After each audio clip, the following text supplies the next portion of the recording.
Uh, Ada, ada. Pak Ibrahim tadi dijawab Bu Eni. Bagaimana? Asesmen itu ada formatif dan sumatif. Ada formatif dan ada sumatif, betul. Terima kasih. Kalau bentuk-bentuk asesmennya sendiri seperti apa ya? Ada yang tahu mungkin Bapak dan Ibu sebelum saya masuk ke pendalaman materinya? Kalau formatif itu biasanya dilakukan sejenis ulangan harian.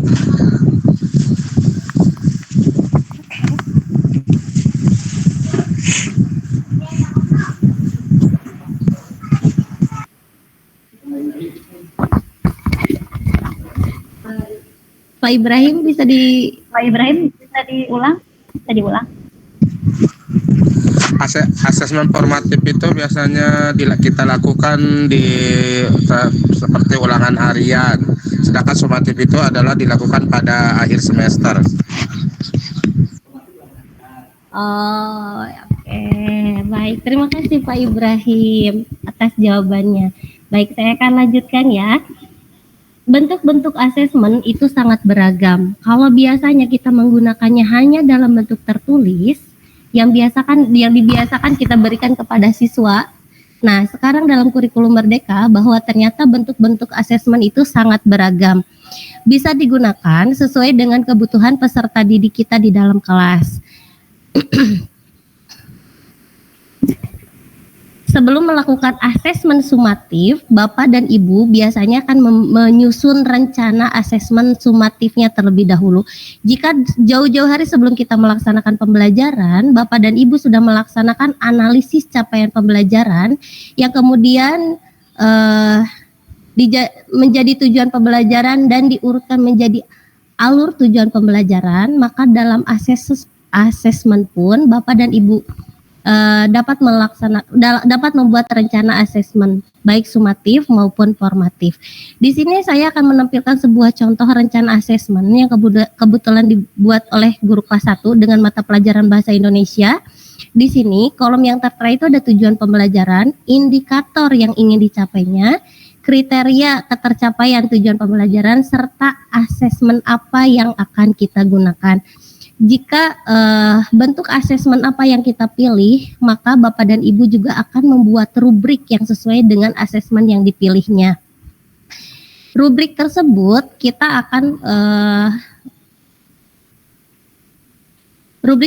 disesuaikan dengan profil pelajar Pancasila yang kita pilih dan juga tujuan pembelajaran yang sudah dicantumkan dalam modul ajar oleh Bapak dan Ibu. Berikut adalah bentuk-bentuk asesmen. Bentuk asesmen ada dua, yaitu asesmen tidak tertulis dan asesmen tertulis. Kalau biasanya yang biasa kita lakukan di dalam kelas itu yang klasik itu biasanya kita menggunakan asesmen tertulis membagikan kertas kepada siswa. Ternyata untuk sekarang asesmen itu boleh kita pilih, ada asesmen tidak tertulis dan juga asesmen tertulis. Kalau dulu asesmen tertulis itu kita sebutnya dengan praktek, nah sekarang namanya menjadi asesmen tertulis. Adapun bentuk-bentuknya yaitu ada diskusi kelas, ada drama, ada produk, ada presentasi, dan juga ada tes lisan.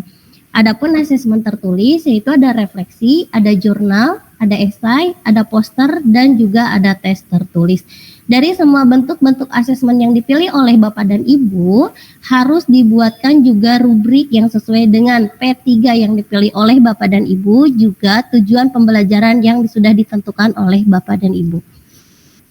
Berikut adalah contoh asesmen tidak tertulis dari presentasi.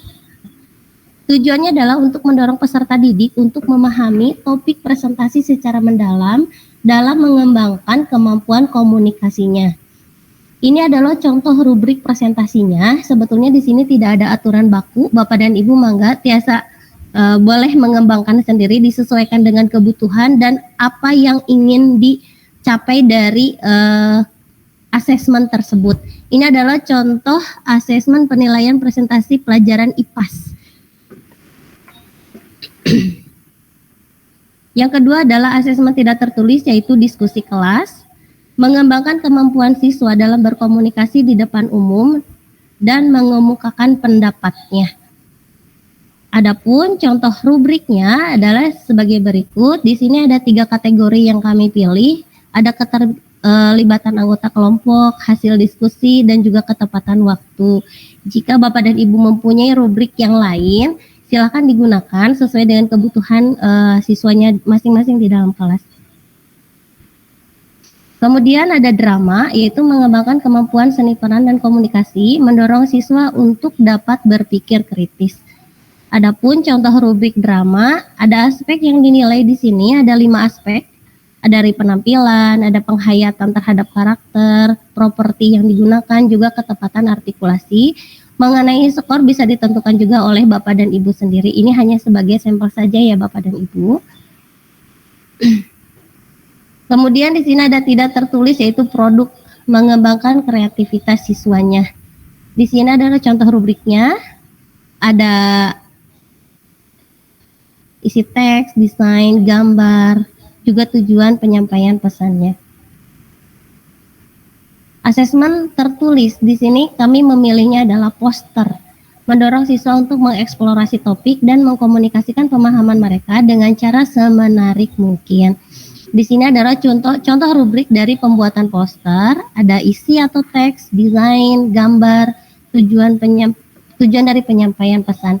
Catatannya di sini kami mencantumkan angka 1, 2, 3, dan 4, yaitu 4 adalah mahir, 3 cakap, 2 layak, dan perlu intervensi. Dari semua bentuk asesmen yang dipilih oleh Bapak dan Ibu, sudah pasti Bapak dan Ibu juga harus membuat lembar kerja peserta didik yang memuat di dalamnya adalah langkah-langkah penggunaannya atau langkah-langkah yang harus dikerjakan oleh peserta didik. Sekian penjelasan dari saya. Mohon maaf atas kekurangannya. Wassalamualaikum warahmatullahi wabarakatuh. Waalaikumsalam warahmatullahi wabarakatuh. Sebelum ke sesi tanya jawab, saya ingin mendengarkan tanggapan dari Ibu Kepala Sekolah mengenai materi yang disampaikan oleh pemateri hari ini. Kepada Ibu Isna ini kami persilahkan. Terima kasih. Assalamualaikum warahmatullahi wabarakatuh. Waalaikumsalam warahmatullahi wabarakatuh. Saya mengapresiasi kepada Pak Geget dan Bu Erni yang sudah memberikan pemahaman tentang asesmen, dan ini hanya perlu diperjelas kembali nanti untuk pelaksanaan asesmen sumatif itu tidak harus selalu di akhir semester, tetapi bisa juga setelah, tadi sudah dikatakan kan, setelah pencapaian atau materi satu lingkup pembelajaran, ya, satu lingkup materi yang sudah selesai itu bisa dilaksanakan. Tadi sebetulnya sudah diungkapkan, hanya masih disebutkan sumatif di akhir semester, padahal sumatif ini bisa dilakukan beberapa kali di semester itu, tidak harus selalu di akhir semester. Jadi setelah lingkup pembelajaran, tadi Pak Geget sudah mengatakan setelah lingkup seri selesai, nah itu kan tidak harus selalu di akhir kan ya. Nah itu, jadi ini masih ini itu sudah bagus, hanya perlu dikasih garis catatan lagi. Dan asesmen sumatif ini tidak akan selalu sama dari kelas 1 sampai kelas 6 waktunya, tergantung selesainya lingkup materi yang ada di setiap kelas atau setiap jenjang dan setiap fase. Sama seperti yang kita laksanakan sekarang kan, rentang waktu memang ada, tetapi tidak diharuskan apakah hari Senin itu harus agama semuanya dari kelas 1 sampai kelas 6, kan tidak. Jadi sesuai dengan itu saja yang harus digarisbawahi oleh semuanya. Kemudian contoh tes tertulisnya, ini apa tuh, harus ada istilahnya contoh juga, karena seperti yang sudah kita lakukan untuk tes tertulis yang kita gunakan, meskipun pilihan ganda, kita tidak pilihan ganda yang sama seperti yang sudah hanya optionnya hanya satu kan, gitu kan. Nah, tapi optionnya beberapa, jadi itu juga dijelaskan, jadi agar semua teman-teman, juga rekan-rekan juga bisa mengetahuinya. Kemudian kalau umpamanya isian pun tidak hanya satu kata. Jadi kita ungkap, atau ini kita ungkapkan lagi siswa untuk bernalar kritis. Itu saja yang harus yang jadi penguatan untuk ini. Jadi digarisbawahi bahwa sumatif tidak harus selalu di akhir semester, tetapi sumatif bisa kita laksanakan setelah lingkup materi selesai. Satu lingkup materi selesai itu sudah dilakukan sumatif. Sedangkan untuk formatifnya itu adalah pada saat satu kali atau pertemuan bisa dilaksanakan itu formatif. Untuk apa? Ya seperti tadi kata Pak Gegit, untuk merefleksi apa yang sudah ini. Jadi itu formatif juga, apakah anak bisa lanjut ke materi berikutnya atau di pembelajaran berikutnya atau kita mengulang lagi di situ. Hanya itu saja mungkin penguatan yang saya berikan. Jadi untuk rekan-rekan semuanya, jadi untuk mudah-mudahan mulai dari tahun sekarang dan seterusnya kita bisa melaksanakan sumatif tidak hanya tertulis dalam bentuk tertulis saja, tapi bisa dilaksanakan dengan non tertulis.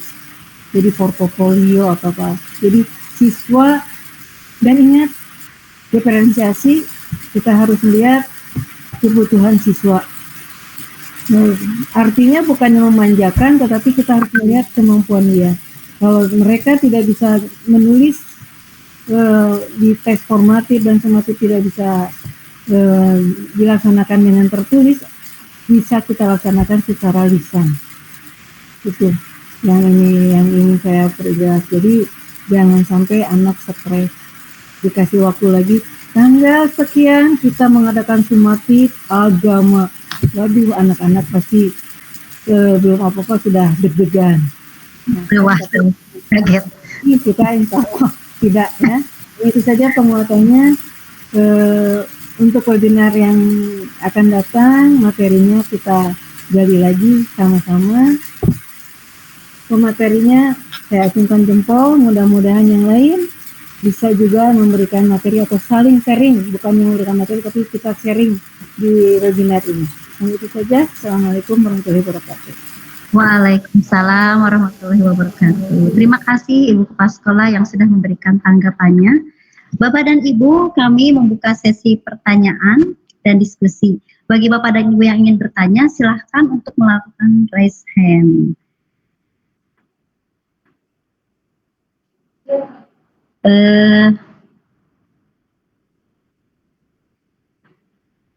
Sudah ada yang bertanya? Belum?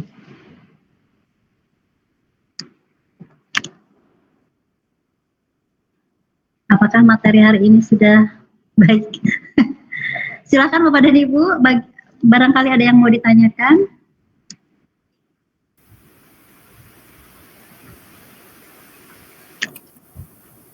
Mungkin di sini saya Berita mau menambahkan atau menanggapi juga tadi tanggapan dari Ibu Kepala ya. Boleh silakan Pak Gigat. Nah, betul tadi apa yang Ibu Kepala Sekolah ungkapkan, bahwa dengan penguatan yang Ibu berikan melengkapi materi yang tadi kita berikan, di mana bahwa sumatif itu tidak terjadwal ya kalau di kurikulum Merdeka. Setelah selesai satu lingkup materi sudah bisa. Terus tadi juga Ibu lebih melengkapi bentuk-bentuk atau lebih detailnya lagi. Kalau tadi Bu Eni masih secara umum, nah Ibu lebih mengerucut ke materinya, yaitu kalaupun masih boleh pilihan ganda, tapi jangan satu pilihannya, mungkin gitu Bu ya. Bisa jadi dua gitu. Itu pun dengan tadi isiannya, masih boleh ada isiannya, tapi dengan apa ya, kalau sekarang terkenal dengan HOTS-nya mungkin Ibu ya. Jadi mulai kita juga, termasuk saya juga, mulai kita menerapkan level C3 ke atas gitulah, kalau minimal untuk membuat soalnya. Mungkin itu yang bisa saya tambahkan. Terima kasih. Baik, terima kasih Pak Gedet. Bapak dan Ibu, barangkali ada yang mau menambahkan, menanggapi atau bertanya? Barangkali Bu, Bapak dan Ibu guru. Maaf Bu, itu ada bertanya, kalau link daftar ada nggak? Daftar hadir ada nggak? Sudah tadi di chat ada di pesan. Lagi link yang baru yang mungkin tumpuk ke atas kayaknya. Bentar. Udah kan? Udah. Oh, silakan Pak Helmi. Terima kasih Bu Tita selaku moderator. Ada satu pertanyaan Bu terkait apa yang tadi dijelaskan dari Pak Geget sama Bu Eni berkenaan dengan asesmen kan ini berkaitan langsung dengan ketercapaian CP ya Bu ya. Nah ini kalau misalkan ada salah satu anak misalkan pada tingkatan tertentu misalkan di kelas 1 CP-nya tidak sampai gitu pada CP tertentu, sedangkan masa apa ya dia di kelas 1 misalkan sudah habis. Nah itu kan anak tersebut kan tetap naik kelas ya Bu ya. Nah nanti di kelas 2-nya apakah si CP-nya mengikuti CP teman-temannya, itu yang pertama, atau dia melanjutkan CP yang belum tuntas waktu di kelas 1. Itu yang nomor 1. Yang keduanya apakah di rapotnya, di rapot kelas 1 ke kelas 2 itu nilainya seadanya gitu sesuai dengan capaian pembelajaran anak tersebut, atau ada pengkondisian supaya anak tersebut secara nilai dapat naik ke jenjang selanjutnya. Itu mungkin Bu 2 pertanyaan dari saya. Terima kasih atas waktunya. Terima kasih Pak Helmi, sangat bagus ya pertanyaannya. Pertanyaan yang pertama tadi, apabila ada siswa yang belum mencapai CP-nya ya, CP-nya apakah nanti di kelas 2 dilanjutkan atau bagaimana? Dan yang pertanyaan kedua tadi, apakah ya nilainya disesuaikan? Baik, Bu Eni dan Pak Geget bisa menjawab pertanyaan dari Pak Helmi. Baik, terima kasih Pak Helmi atas pertanyaan yang sangat bagus. Kalau misalkan kita melihat adanya siswa yang memang memiliki atau tidak adanya ketercapaian tujuan pembelajaran di kelas 1, di sini kan kita sudah ditentukannya per fase ya Pak ya. Yang namanya fase itu berarti dari fase A ada 1, 2, fase B ada 3, 4, dan fase C itu ada 5 dan 6. Jika tidak ada ketercapaian di kelas 1, maka akan dilanjutkan di kelas 2. Kenapa dilanjutkan di kelas 2? Ketika di kelas 2 pun walaupun masih masuk ke dalam fase A, itu akan tetap dilakukan asesmen awal. Asesmen awal itu akan melihat seberapa kemampuan awal yang dimiliki oleh siswanya. Maka akan disesuaikan pembelajarannya pun di kelas 1 akan dilanjutkan di kelas 2. Jika memang tidak bisa mengikuti fase yang lebih daripada di kelas 1, maka itu akan disesuaikan dengan kebutuhan siswanya gitu Pak.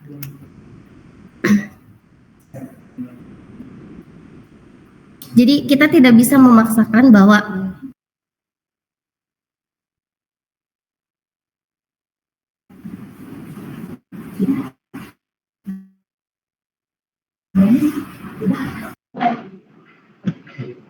Bagaimana Pak Helmi? Mungkin dari Ibu Kepala Sekolah bisa menambahkan pertanyaan dari Pak Helmi. Ketangkap Bu maksudnya. Ya, jadi gini, kalau umpamanya siswa masih belum mencapai yang diinginkan di CP itu, umpamanya dia penjumlahan, ternyata di penjumlahan dia belum bisa mencapai 10 karena mungkin dia memang tidak ini di matematika umpamanya. Nah itu nanti di kelas 2 dia akan belajar lagi tentang penjumlahan itu sampai dia mampu. Tidak mampu juga di kelas 2 dia sampai 10, di kelas 3 pun nanti dia akan diajarkan juga. Jadi nanti ya itu tadi ada asesmen awal. Sedangkan nanti nilai itu kalau umpamanya kita lihat cukup berkembang saja dulu. Kalau umpamanya ada intervensi itu gurunya atau wali kelasnya yang harus memberikan intervensi kepada anak tersebut. Kita lihat sampai kemana kemampuan dia. Jadi nanti di rapotnya itu kita kan tidak harus sampai di ada nilai yang harus, kalau dulu kan ada KKM, ya kan? Kalau sekarang disebutnya apa Bu Eni? KKTP Bu. KKTP. Itu kan pasti punya kelas masing-masing yang diinikan, tapi ternyata ini anak tidak sampai di KKTP. Nah, berarti wali kelasnya atau gurunya harus memberikan intervensi ke dia sampai dia istilahnya ada dapat nilai berkembang.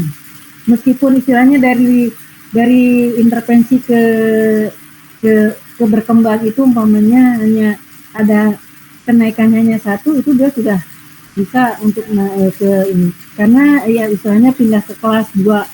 Karena di kurikulum Merdeka ini hampir sama dengan di kurikulum 13, sebetulnya anak harus naik sampai ke kelas 6.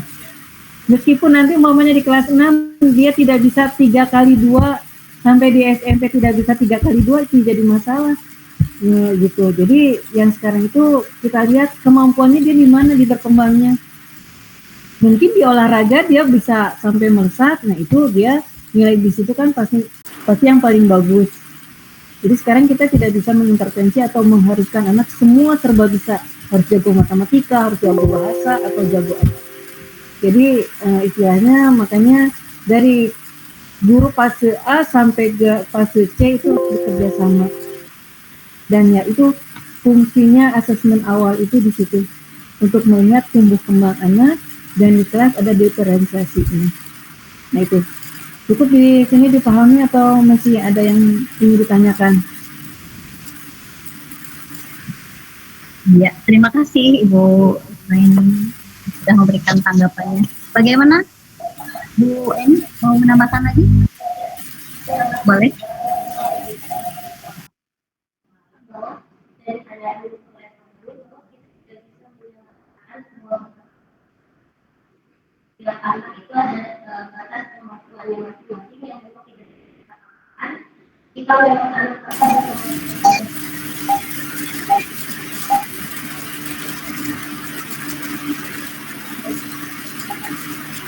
Jadi artinya dari kesimpulannya bahwa dari A sampai sudah kerjasama agar bisa memahami perkembangan anak. Mungkin itu Pak Helmi, bagaimana, sudah puas jawabannya?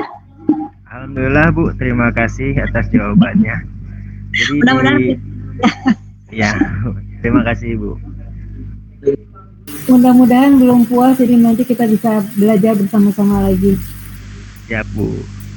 Ya, Bapak dan Ibu, barusan ada trouble sedikit tentang link absen. Untuk mengulang kembali linknya tetap yang sama yang tadi saya kirimkan. Terima kasih. Bapak dan Ibu guru, barangkali ada pertanyaan selanjutnya? Waktunya sudah habis. Baiklah.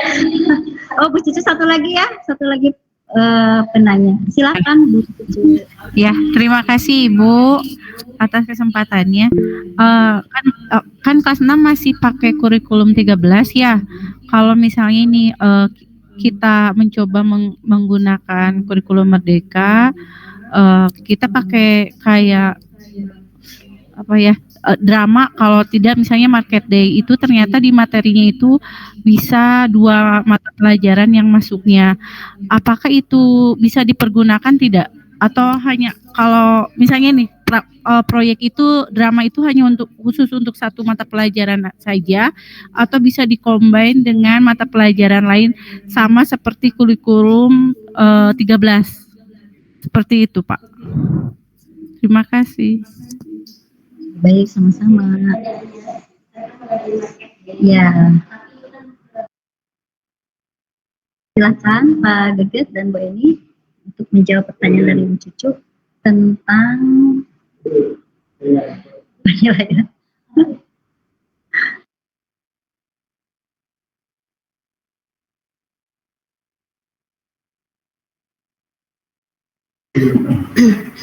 Sebentar. Ya, baik Bu Cucu, terima kasih atas pertanyaannya. Untuk kurikulum 13 masih dilaksanakan di kelas 3 dan kelas 6 ya Bu ya. Walaupun dari segi pelaksanaan kita memang harus menjurus kepada kurikulum Merdeka gitu ya. Jadi sudah per mata pelajaran lagi, tidak tematik, tapi jika memang ketika pelaksanaan market day tadi ya Bu Cuci ya, sebetulnya dari market day tersebut itu bisa lebih dari 2 mata pelajaran kalau saya secara pribadi itu boleh, tapi mungkin penilaiannya saja yang dipisahkan Bu, jadi jangan disatukan. Misalkan dari market day tersebut mencakup 2 mata pelajaran, misalkan matematika dan juga bahasa Indonesia, tapi juga harus dilihat apakah CP-nya masuk ke situ, apakah masuknya masuk ke dalam dalam market day tersebut. Maka walaupun memang itu satu kegiatan, tapi kita bisa melihat juga dari capaian pembelajarannya, apakah dari market day itu bisa mencakup 2 mata pelajaran. Misalkan mencakup 2 mata pelajaran, dari 2 mata pelajaran tersebut kita juga harus melihat capaian pembelajarannya, apakah masuk market day tersebut ke dalam kegiatan ke dalam capaian pembelajaran yang ada di kelas 6 gitu. Kalau misalkan ditanya apakah boleh atau tidak, kembali lagi kepada kita tujuannya bagaimana, mata pelajaran apa yang dikaitkannya di situ, karena pada akhirnya penilaiannya pun itu akan dipisahkan gitu. Kalau misalkan ditanyanya boleh atau tidak, saya mungkin akan jawabnya ya boleh, nggak apa-apa gitu. Yang penting Ibu bisa memisahkan nih penilaiannya, nanti Ibu akan masuk mata pelajaran apa aja, capaian pembelajaran yang mana saja. Itu mungkin Bu Cucu, mudah-mudahan tidak puas. Ya, terima kasih Bu Eni. Bapak dan Ibu, terima kasih Bu Eni dan Pak Geget. Karena waktu ini hanya 1 jam kita melakukan webinar hari ini. Baik, sebelum mengakhiri acara pada siang hari ini, izinkan saya menyampaikan beberapa kesimpulan yang kita dapatkan dari webinar asesmen ini. Yaitu, asesmen merupakan hal yang wajib dilakukan oleh guru. Asesmen diperlukan untuk mengetahui kesiapan belajar, mengetahui minat anak, dan mengetahui gaya belajar anak. Asesmen di kurikulum Merdeka itu ada 2, yaitu asesmen sumatif dan asesmen formatif. Di mana fungsi asesmen sumatif yaitu mengetahui pencapaian hasil belajar peserta didik pada periode tertentu. Sedangkan untuk asesmen formatif yaitu untuk mendiagnosis kemampuan awal dan kebutuhan belajar murid. Mungkin itu Bapak dan Ibu guru. Kenapa? Link absen sudah dikirim tadi? Oh ya. Sudah Bu. Sudah ada ya? Sudah. Ya udah. Ya. Sudah ada. Baik, baiklah. Sebelum acara kita tutup, akan ada sesi foto bersama. Jadi bagi teman-teman yang bisa on cam, kami harapkan on cam agar dapat didokumentasikan oleh kami. Silakan Bu Eni. Semua tersenyum. Jadi buka kameranya ya Bapak Ibu.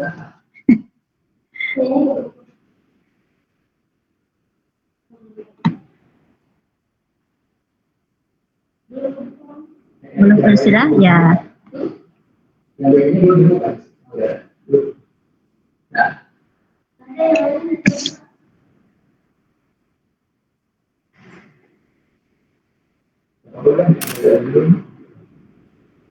Sudah siap?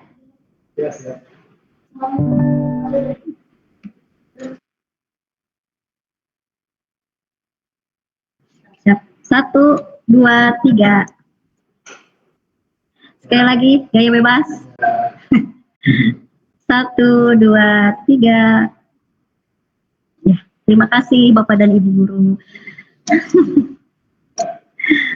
Sekali lagi terima kasih kepada Bu Eni, Pak Geget, dan Ibu Kepala Sekolah untuk waktu, materinya, tanggapannya yang sangat bermanfaat untuk kita semua. Semoga bisa kita aplikasikan dalam pembelajaran.